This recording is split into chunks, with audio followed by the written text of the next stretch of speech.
Ano naman, yung nahirapan din ako na nag-isip at Opo. nahirapan din ako sa paghinga, sa pagkabagsak mo dito.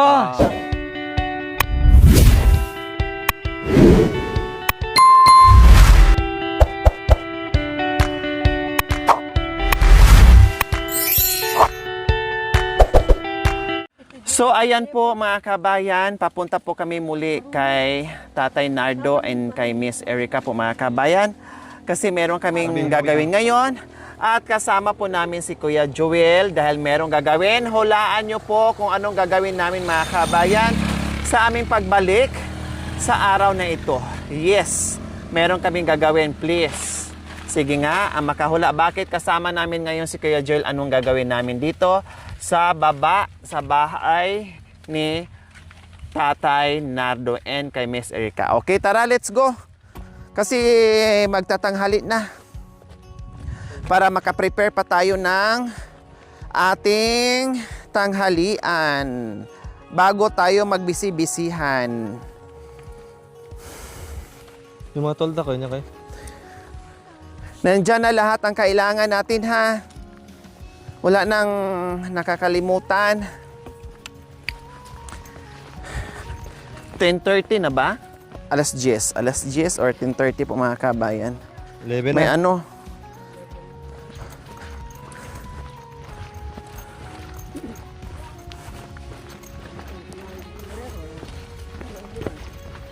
Nagpayong na talaga ako mga kabayan kasi talagang bukod na nasunog na yung mukha ko sa araw, sa init.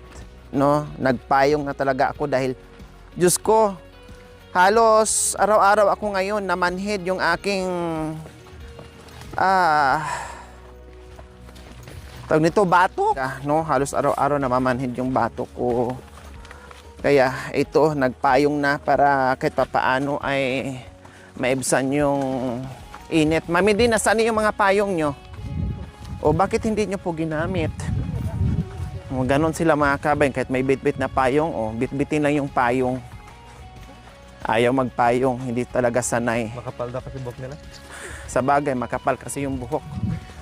Kaya hindi maramdaman yung yung init po mga kabayan. Pero ako talagang damang-dama ko yung sobrang init ngayon. Grabe, super.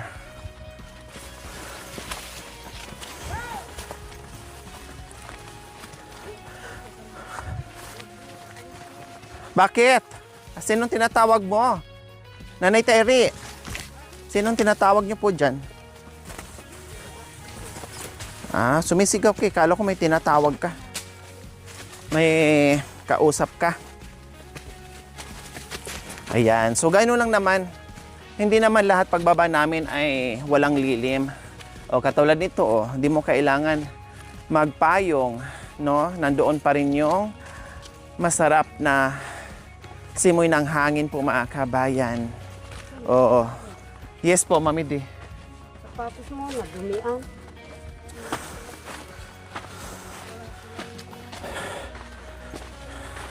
Pag ganito yung daanan mo mga kabayan, masarap maglakad. Siyempre, makalanghap ka ng hangin kahit wala kang payong mga kabayan.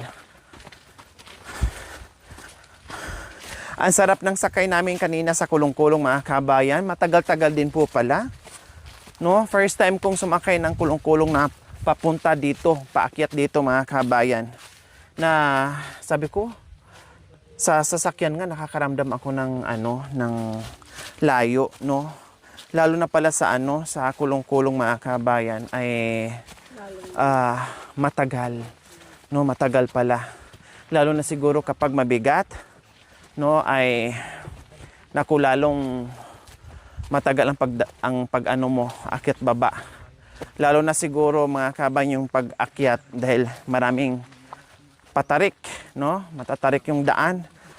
Kaya kailangan bumaba para makaakyat. Kaya hanggang doon lang kami sa kung saan pinakatarik yon at napakahirap yon. Kaya sabi ko, doon na tayo. Hanggang doon lang tayo, bababa na tayo. Kawawa yung motor. Ganun naman din, hindi kakayanin ng power.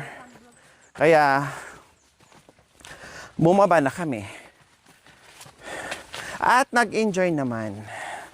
Nag-enjoy na naman. Yes, yes, yes po.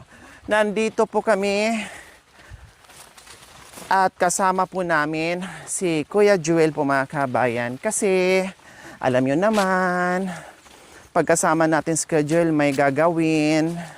Gagawa po kasi kami ng simpleng kubo na meron lang abutan kapag nandyan kami o sila ni tatay na dyan natutulog. Pagsapit ng ulan ay hindi sila mabasa.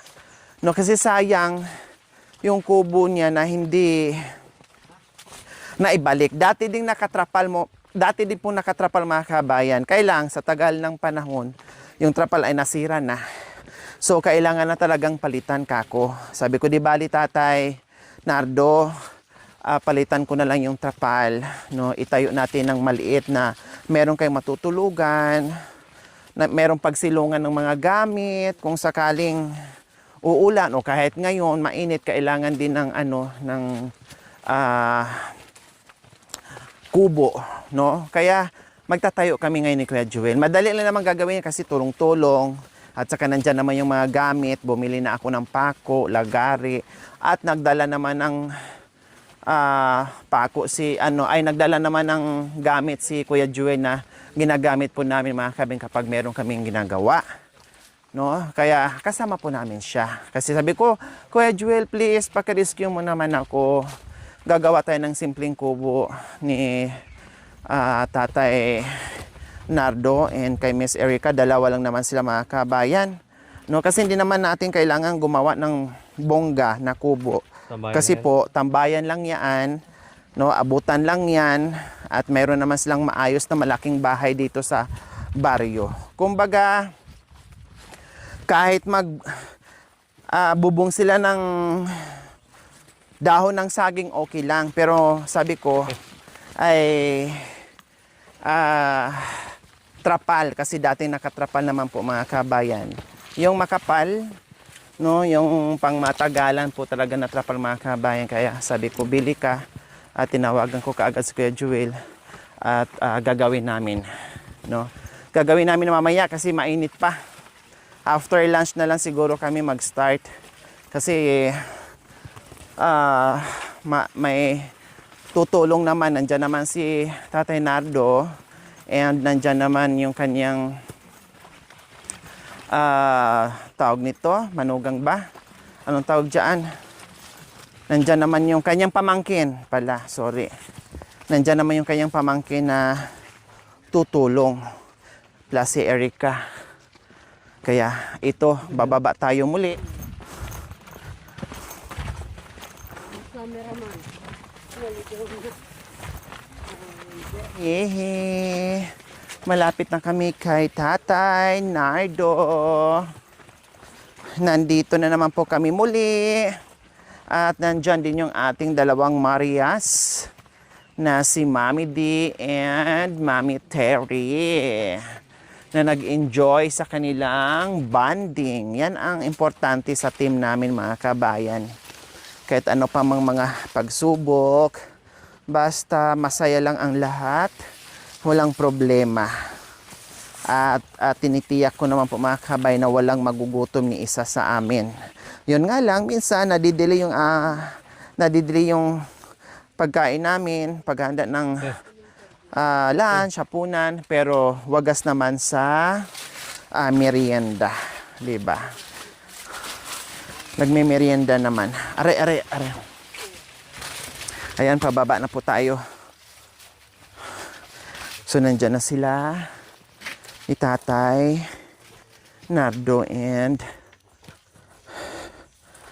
Miss Erica. Iwan ko kung nandyan si Miss Erica mga kabayan.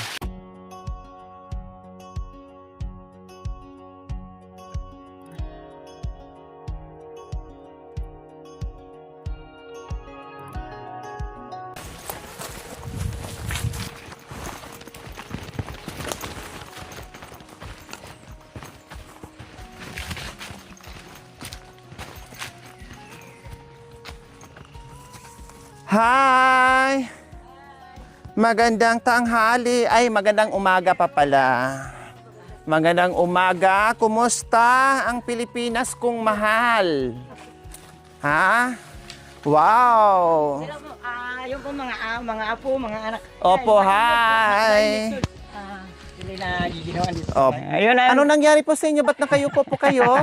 Nahilo po kayo sa init? Bakit napuyat po kayo?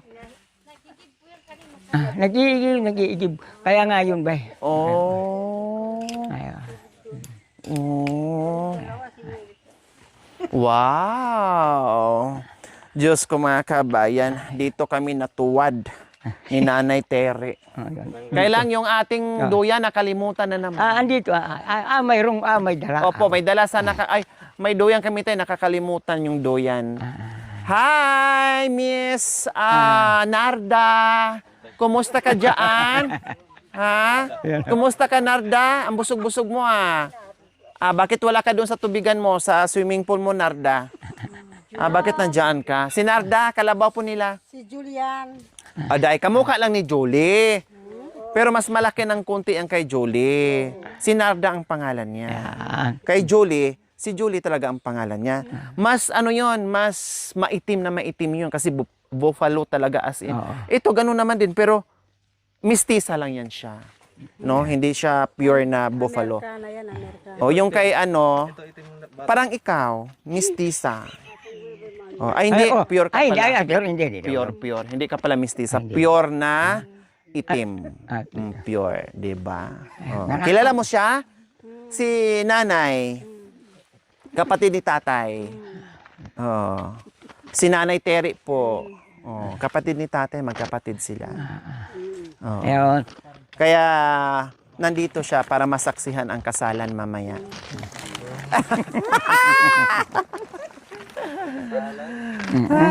Okay.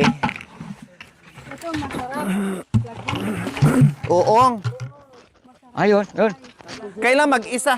Yan ang sabi doon Ay, hindi uong yan? Hindi makain yan? Ang sabi doon ay kuwat. Kailang? Meron pa palang ganito kahit hindi tag-ulan? Meron naman. Pag-block yung Baka ito ng kalabaw. Hindi. Yung ihi ng kabaw may dito. May batik-batik. Ito, anak ko, tingnan mo. Parang nagbibiro kayo. Halika. Tingnan mo muna. Meron naman tayo na saging. Ha? Pagbulok yung tiban ng mga saging. Pagbulok. Yan. Oo nga. Meron nga, Ayan, meron nga mga kabayan. Ayun, maliit pa. Kabuti ng yan, saging. Kabuti ng puno ng saging. Ayan, Pagbulok yan.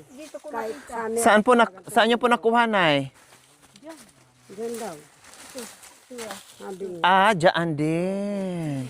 So, meron pa. Ayun, Sa bagay, madaling mag-farming ng kabuti, no?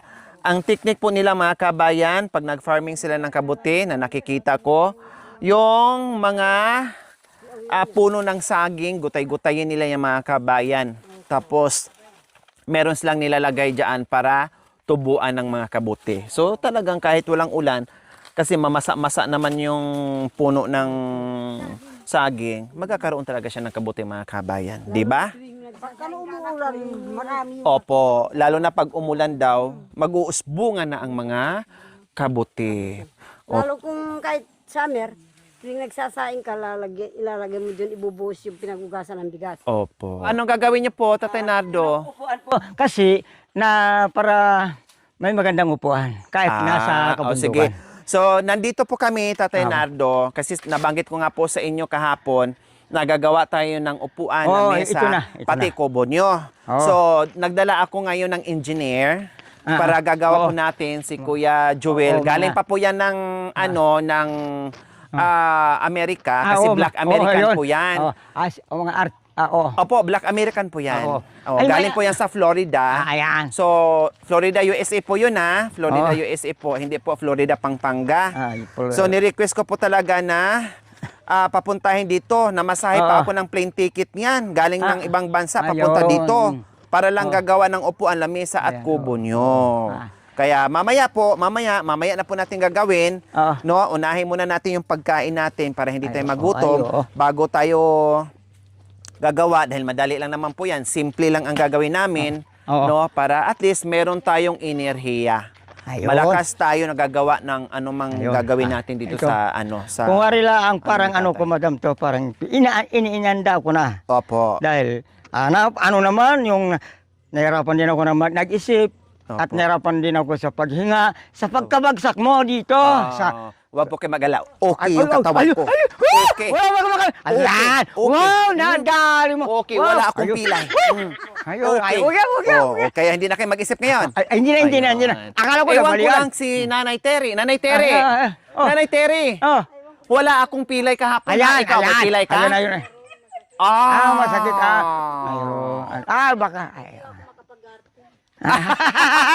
Ay, iba pala. Ay, lalo pala ka nahirapan sa pagkabagsak, sa arte. Ayun. Iba. Iba pala kayo, madam. Opo, sa akin okay naman po. Kaya wag na po kayo mag-alala tay, ha? Oo. Okay lang po Hindi na ako. ako mag-alala. Opo. Nag-aalala pala si tatay sa pagkabagsak ko kahapon. Okay. Kaya nag-isip siya Okay. kung anong gagawin. Kaya sabi ko, no, walang problema tatay. At sabi ko, magdala na ako ng marunong or Ayun. tulungan kami dito. Tulungan kami. tayo, Para tulungan. makagawa kami ng upuan, lamesa Oo. at kubo. Then may dala na rin ako ng trapal mga kabayan. Para yung mga gamit dito nila ni tatay, hindi mabasa or hindi mainitan. Kaya ganun ang gagawin natin. Okay, sige. Ganun pa man po mga kabayan, bago namin gagawa or kukuha ng mga gagamitin namin, ay kailangan muna namin maghanda sa aming pagkain kasi magtatanghali na, 1 oras lang ay tanghalian na. So mag-prepare kami, sa 1 oras namin mag-prepare kami ng luto. Oo. Ang daming napahanga sa luto ni tatay, ni tatay Palelot, Nardo. The palelot. best ang luto ni Panglilot. The palelot, best. ayun. Para kang kumain ng lilot. Yun. Ay! Na ang sarap pag natikman mo Oo. ang kanin. Sabi ko nga, Mami Di, hindi ako kumakain ng kanin na bihira lang. Pero nung nagluto si Tatay Lilot, ay Diyos ko, Sarap. ang sarap. Parang Tapos kagabi parang tayo- nakakumot, no? Opo, may kumot, may pajama, may damit, may Ay. moskitero. Talagang hindi malamok-lamok yung kanin na niluto namin mga kabayan. Ang sarap namnamin na may amoy, na may mabango yung amoy niya. Ayun. Ang sarap namnamin. Ayun. At ang sarap Ayun. kainin mga kabayan. Kahit wala kang ulam, ang sarap kainin papakin Yun. yung kanin mga kabayan. Dahil sa luto ni Tatay Panglilot. Palelot. O, di ba? Bukas gagawa kami ng lilot na naman. Ayun. Ayun. Ay, dami Opo. ano masasabi natin? Ano mga kabayan? masasabi? Ano masasabi natin sa Ang masasabi namin, the best daw po kayo magluto. The best. Opo. Kaya pwede na mag-asawa. Isa, dalawa, tatlo, apat, lima. Pwede ma. Ayun. Pwede na pala ako mag-asawa. 1, 2, 3, 4, 5, 6. Ay, pagka-10. Delikado. Hindi nakakayanin. Hindi nakakaya. Baka malumpo. Pagising Magkawayan. sa umaga, makanyan ng tuhod. Pag ganun-ganun na lang. At tapos, kahit hindi ako pa umuuguro-uguro ng ganun, ay, sa kanila pala ang ay nag-awayan na. Ay, Lalo manghina. mga lalong humihina ako. lalong Kasi manghina. nag-awayan sila. Knockdown na tayo. Ayun, Okay, parang sige. ganun. So, Ayun. ayan po mga kabayan. See you next episode po mga kabayan dahil magluto muna kami. And then, siyempre, pasensya po Tatay Nardo dahil kayo po ang masarap magluto. Ayun. No, alalayan na lang po namin kayo dahil lahat sila nagluto. Ay, siya na magluto na. Oo. Nahiya tuloy sila ngayon, Tatay Nardo. Nahiya sila sa iyo na magluto dahil ikaw, Ganon. biyasa, the best kayo magluto daw. Pero, anong klaseng luto na naman? Ay, yung request nyo po! Ay, hindi. Ibinuho na naman Ay, yung kanin. yes. Di ba? Opo. Hindi pwede yung magbalisuso ba? Dahil, Iba na naman, balisusto na naman gagawin dahil natin. nabanggit mo kasal. Okay. Yung, Para maiba naman. Para maiba so, naman. magbalisuso po tayo. Balisuso. Oo. Para isa-isa. Hinawa ka. Pamalay na ngayon. Pamalay mga yun. Oo, Yun, sige. bahala. So, ngayon, disperas ng kasal. Disperas ng kasal. Ayun. Okay, sige. Ay, So, ayan po yes, mga kabayan, magluto kami dahil disperas ng kasal Kasal. ngayon. Oo. Okay, sige. Arriba. Balisuso. Abangan nyo po kung sino ang ikakasal. Basta disperas ng kasal ngayon. Thank you for watching. Don't forget to like, share, and subscribe.